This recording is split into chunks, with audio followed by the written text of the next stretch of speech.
Hello and welcome back to another episode of Octo Reacts with everyone's favourite reselling octopus, me, the disgruntled octopus. Hello. And today we're actually turning our steely gaze across to another egotistical maniac in the reselling space, Matty the Aussie Flipper. So Matty, like me, is trying to take over the world through reselling. So we're looking at his latest video regarding an altercation that he had at the Salvation Army up there on the Gold Coast. Spoiler alert. Probably, I don't necessarily agree with the way he handled himself. We do have a bit of a discrepancy between, I suppose, the way that Matty handled himself and how I would recommend you handle yourself in that situation. But hey, look, I wasn't there at the time, so I can't comment on that. I'm only commenting on what his video portrayed. And they always say there's two sides to a story. So what we'll do is have a look. I've cut up Matty's video. It was about 43 minutes long. I've cut a lot of the guff out, made it about 6 minutes 47, I think, at last count. So hopefully it makes sense. This is not an assassination attempt on Matt or tall poppy syndrome or anything along the lines that, really, I have nothing against any Australian reseller, especially on YouTube, because it's quite a hard gig. I've been trying to film this reaction video for the last 6.5 hours, so I don't mind anyone on YouTube. So without further ado, we will react to Matty's video. The conflict between reseller and thrift store. And clearly, this lady in here at this thrift store does not like resellers. And I still really don't understand why. Yeah, and I think it comes down to the way you handle yourself. Like I've said numerous times in the podcast and through conversations and speaking with other people, is that you want to build relationships, you want to build rapport and all these different things. So when you walk into a thrift store, say hello, be friendly, be all these different things. Be genuine. Don't just put it on for the sake of putting it on because you're in front of a camera. I think it's a case that you're not going to win everyone over, but when you get told no, take no as an answer. Don't keep pushing it. Thrifting and bulk buys are the only way that I am sourcing my stock of late. Yeah, so basically, Matty did talk a little bit about Facebook Marketplace and I'll speed it out in a second, the flea market, which he hasn't been to in the last couple of weeks. I'm finding the same what he is saying as well regarding Facebook Marketplace. It's kind of drying up and it's quite competitive in that respect. So I have been turning my steely gaze across to other platforms and other methods of sourcing. Before going back to work full time, I actually was primarily thrifting and doing bulk deals as well. A little bit of Facebook Marketplace and all these different things. But since going back full time, and I think I've mentioned on the podcast before as well, is I've actually got the stock coming to me, which frees me up to do my full-time job. So instead of spending my 9 to 5 going out there thrifting and looking for clothes and potentially coming back with nothing, I have stock coming to me now. I've got replenishables coming in and all these different things. So, why waste time doing things when you could be working full-time with additional sources of income coming through? Going out thrifting and trying to find items, and there is a little bit of pressure there because you've got people like Courtney, obviously, that are working with me, and I really want to make sure that she's got some work on a continual basis. Yeah, and I think especially there's a lot of Matt obviously has his YouTube and all these different things, so he's got that going on. He's got his full-time reselling business as well, and I know a lot of other people in the reselling space, especially those on YouTube, employ helpers, I suppose, to do a lot of the things. I know Chris Furlong does. I know Brad and Jazz, 2 or 3 thrifters do. I think Diary of a Flipper does as well. So, there is that constant need to having new stock to come in for those people to list. Obviously, you don't want them to be, a free agent or so. Obviously, if you can't employ them on a casual basis or a contract basis, you wanted to make sure that you can still utilize that person and pay their bills. Ultimately, if I don't find stock, she doesn't have anything to do. It's a very inefficient, unpractical way of doing things today. Yeah, and I think he's right in the sense that, it's not a very flattering look, Matty. I'll adjust it in a minute. Hang on, we'll cover it up. There we go. Oh, no, I can't look too bad. So I think it's really like that replenishable stuff or that stock coming into you. And Matty might be doing this behind the scenes and just not disclosing it, which is more his prerogative. That's fine. I have no problem with that. But I really think it comes down to is that people that primarily look from a sourcing perspective of thrift stores or flea markets or something like this, where it's actually taking you out of the business to go out and source the stock, it's going to become more and more complicated. I think with more people coming into the market, the reselling space, I definitely think that people should be Approaching wholesalers, you obviously do your own research, and distributors and all those different things to get the stock to come to them. It just comes down to doing research, like make sure the market's there. It's been a long time, so got very, very lucky there. It's only been an hour as well. It hasn't taken very much time to get that stock. So what he was talking there, he's actually he picked up 10 items in an hour. So realistically, I know, Blake, for example, he gets wholesale lots that come to him every fortnight. It takes 2-week lead time to get to him, I think, from memory, what he was saying. And he gets maybe 100 pieces and all these different things. So that potentially what Matt was saying then is getting 10 items for an hour on average. That's potentially 10 hours of work that could be resolved primarily through wholesale. But that has just got me slightly angry. But I kept my cool in there. I actually had a good conversation with a lady who wasn't the manager. About I've got some footage of the item, and the item is irrelevant. The manager. So I've cut the item out. So it was 3 Monster High dolls that were in separate bags for $7 each. So basically, they're using standard retail strategies, I suppose you could say, where they're bundling a really probably in-demand doll with a crappy frozen doll, which were mass-produced and worth nothing, and obviously trying to resell them from a $7 perspective. That's what it was. So that's what Matt's talking about there. From out the back said, no, we can't do that. The dolls have been placed into the bag, and that's how they're going to be sold. Oh, that's the end. Oh, that's really good. No, that was nice and quick. I don't have any issues with him. So obviously just needs to tweak up his thrifting a little bit, and off he goes. He's fine. All right. They cannot be moved around once they're in the bag with their $7 price tag. So no manipulating of the stock. If you want those 3 dolls, buy all 3 bags for $21. And realistically, I don't have a problem with this. I'm not going to go lashing Matty because, he did ask the question. So, by all means, you can ask the question. There's no harm in asking. You get 100% of what you don't ask for. But if it comes down to it where people are actually say no, or, you need to take no for an answer, that's it. That's the end of the conversation. She's asked the manager said no. That should be the end of it. Move on with your day. Or even try and build that relationship a little bit further and say, oh, cool, no worries, thank you. And, for me personally, I think that what I would have done is bought all 3 bags, especially if the Monster High dolls were in demand or referred to as a bolo per se, is that, buy all 3, then build the relationship by giving the dolls back. So, hey, look, I'm only after these 3 dolls.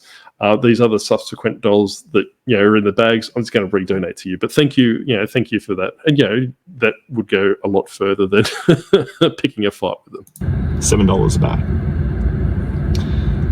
I said, you're kidding, really? I said, these are just, 9 randomly allocated dolls that you've just thrown into a bag and put out there. And as a customer, I'm willing to buy a bag for $7. Maybe I'm in the wrong. Maybe I shouldn't be. You're in the wrong. If you've been told no, you don't question it, right? Don't argue with these people. These people are unpaid volunteers. And realistically, they do not care. They do not care in the slightest about what your grievances are or your inconveniences are, or if they've randomly placed, 3 dolls in with a special doll or otherwise. I can give you a little secret. The manager doesn't care either. They don't get paid enough. Doing that, maybe I shouldn't be manipulating and saying, can I have this, and this, picking and choosing. So I said to the volunteer, I said, I said, can I speak? I said, that was the next thing. I said, can I speak to the manager from out the back, who said no, just to get an answer as to why, because the volunteer didn't have an answer why. She didn't know. She just said, that's just what she said. So I said, do you mind if I speak to her? Truly calmly. Well, the manager basically refused to come out and speak to me. So this is where I'm torn, right? So my stance is part of my brain. So this is the problem with having 9 brains, is that when you get told no, the manager doesn't want to talk to you. No worries, thank you for your time. I'll leave the store. Kind of cut it there, because realistically, what I've foreseen, and this is going off what Matt's videos are. Like I said, I wasn't there at the time, so I can't really comment on the entirety of what happened. You've probably damaged a lot of your relationship or any goodwill you've had with this store. In essence, he's burnt this store by just being quite annoying, to say the least. But on the flip side is that, what I do agree, and being a manager myself, is that I would never let my staff or my minions be out there on the floor being I suppose, having an adverse relationship or an adverse conversation with Matt, for example. I'm not using him personally, but just say we have an irate customer, which I dare say this is how that conversation went. And just hide behind the scenes and let this unpaid volunteer cop it. So yeah, like I said, that's very piss poor from a manager's point of view, and I would never accept that within my team. So I'm quite quite disappointed in the manager's perspective. But then on the flip side is that, yeah, if Matt was told no, and he's repeatedly harassing them and all these different things, that's where it becomes into a different play. And, realistically, the manager should have just came out and say, hi, yeah, thank you for that. We've told you no. By all means, you're welcome to leave the store, or please leave the store. And that could have been it. Yeah, like I said, you don't have to keep going on about it. Give me a reason why. So the volunteer came back and said, sorry, she doesn't want to come out and speak to you. And that just really made me frustrated.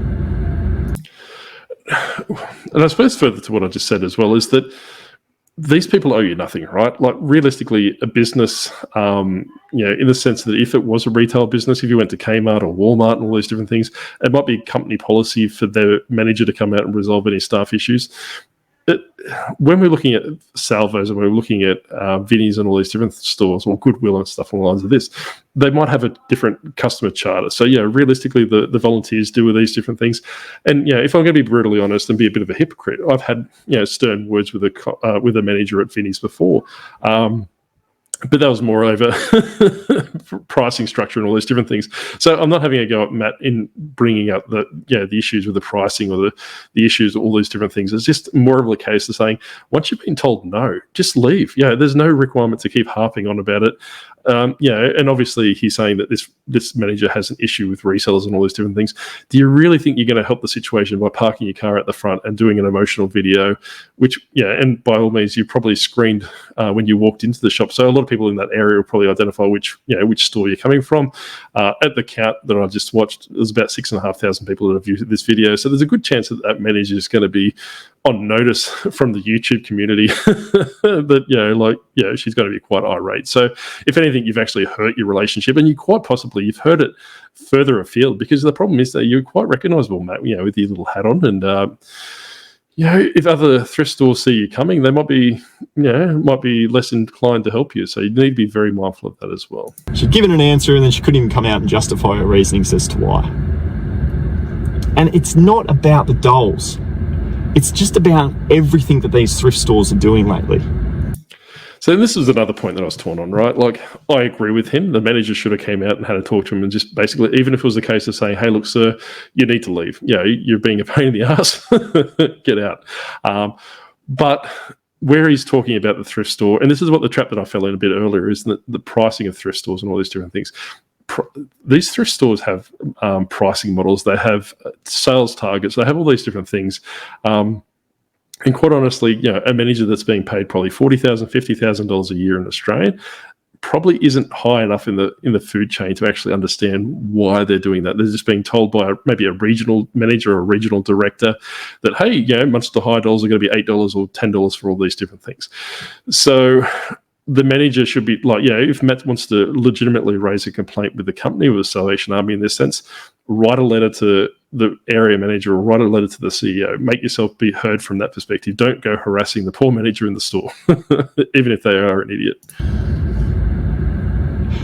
I walked up to the back door where they all are working out the back, because I could see that in my conversation with the volunteer that all three of them, these three women out the back, they were all watching me. And when I went out the back and I just looked from the back door. Doesn't sound like a creeper at all, does he? Ooh, maybe I should start doing that through Windows. The manager had kind of darted off to the left-hand side. And then I spoke to two other, volunteers that were... That goes back to what I was saying before. If you're a manager and you're being paid as a manager, do your bloody job. Like, by all means, like I said, it could have just been coming a story and saying, hey, sir, what's the problem? Or, hey, sir, you've outstayed your welcome, go away. I know I've harped on that before, but please, if you are in a managerial position, stand up for your staff. Just don't let them be thrown out to the sharks. Out the back. We often get people that come in to buy to resell. So we like to make it fair by placing ultimately some good dolls with bad dolls. Which sounded like to me is they deliberately put them into bags. Well, let's face it, right? So he's got a $30 doll in a bag with two other dolls. I went to Vinnie's, which is my loathed store here in ACT.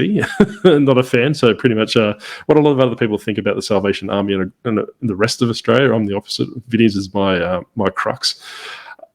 So what I was looking at is a little Frozen doll that my daughter wanted, so I picked it up for her. It was $6. This is ludicrous pricing for a thrift store. So I can sympathise with what Matt was saying earlier regarding the pricing models and all those different things. But my daughter asked for it. It was 50% off at $3. Even to me, $3 seems a bit excessive, especially with the cost of living crisis and all these different things. And maybe single parents or like Matt says a bit later, a mother might walk into the store with a child and wants that doll. $3 is a bit on the pricey side, especially since you're supposed to be an opportunity shop. And yes, I understand that they are supporting charity and all those different things, but I don't think that they need to overwork their stores to where they're looking like a boutique or where they look like they're giving David Jones or Louis Vuitton a run for their money in that perspective. So I would rather see that money be donated to charity other than fitting out the store, making it look like it's high-end retail. To deter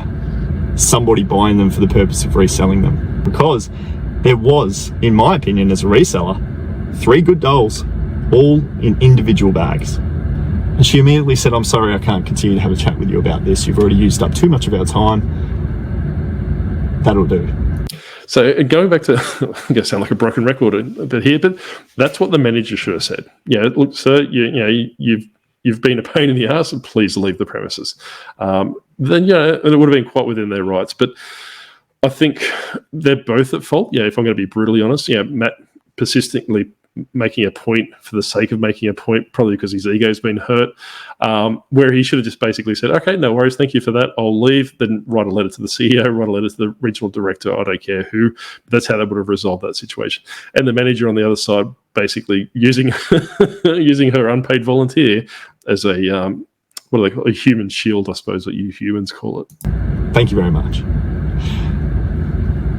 And that's really as far as it went. Over my journey of 4 years of doing selling on eBay, thrift store purchasing has been a large part of my sourcing of inventory. And arguably, I've spent upwards of, in thrift stores only, $20,000 a year.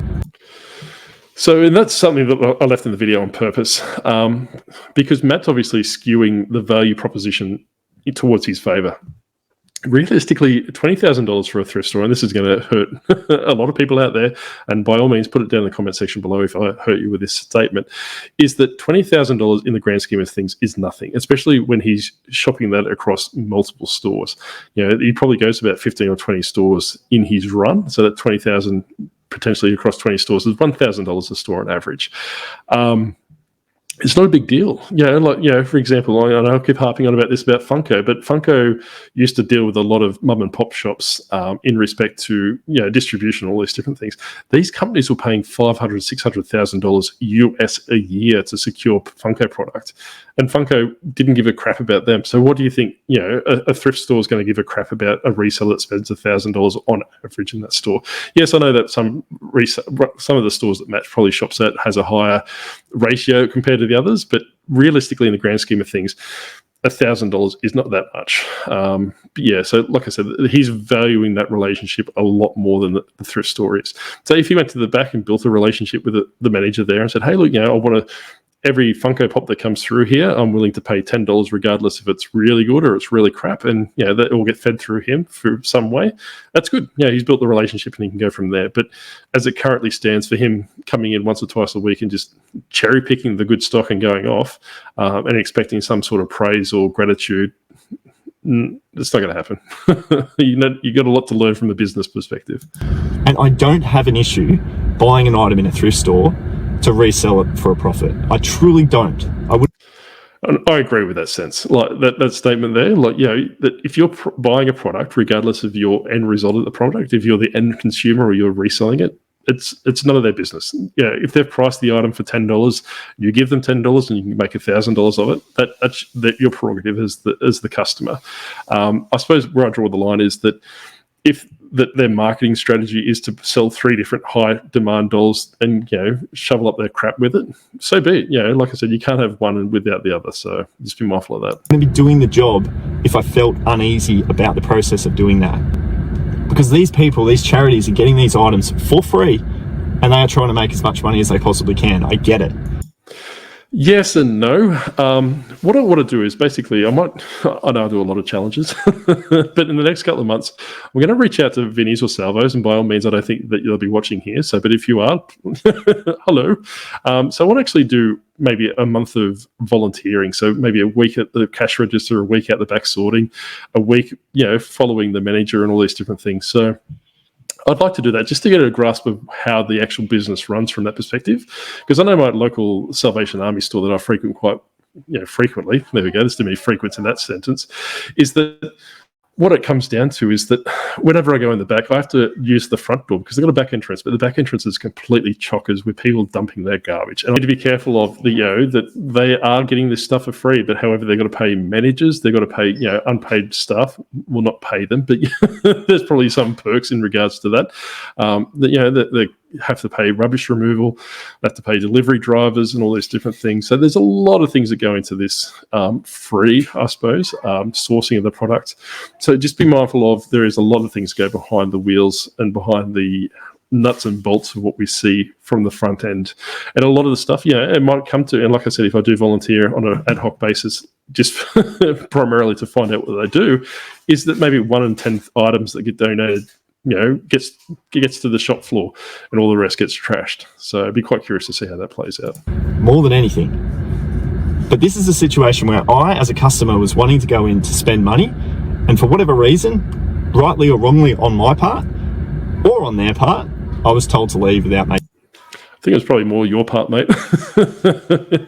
Really what it comes down to is human basic etiquette, right? Like if you get told no, don't push the point because that you want to. And a lot of business analysts and a lot of business strategists that I listen to on YouTube and podcasts and all these different things, it's all about building relationships, not burning bridges. So just be mindful of, if you say no, take it as an opportunity to basically build that relationship. Say, no worries, thank you, move on. Then talk to them about, completely change the subject and talk to something about something else, just to try and mend that relationship a little bit. Making a purchase.